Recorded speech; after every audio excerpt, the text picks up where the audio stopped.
Today we're tying a simple CDC olive dry fly. We're also highlighting the fact that you can tie this pattern on two different hooks for two different basic purposes. Here we have this fly tied on our N203 hook, which allows it to function as more of an emerger. However, you can also tie it on our D101 dry fly hook. You'll get a result more like this.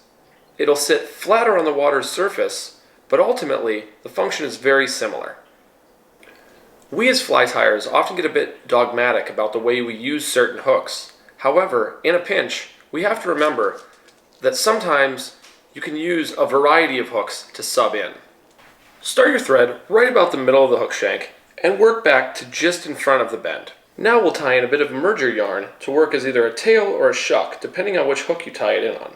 Next, we'll tie in a biot by its very tip, being careful not to break the biot at any point. Bring your thread forward to just in front of where you started, and then palmer that biot forward carefully. Tightly tie down the biot, and then trim free the tip. Now, I'll bunch several CDC plumes, typically 4 to 5, and tie them in with the plumes facing forward. Trim off the back end of these plumes, and then add some dubbing to your thread, which will become the thorax. Pull the CDC back and dub in front of it to prop the post up. Next, whip finish a neat head. For the final step, I'm going to trim my CDC post down a bit tighter to complete the wing. I'll also trim down either the shuck or the tail, again, depending on which hook you use. And there, you have a completed CDC olive. Again, this pattern can be tied on several variations of hook and used for several different purposes. But you can easily multi-purpose this as a dry fly or the D101 style as an emerger.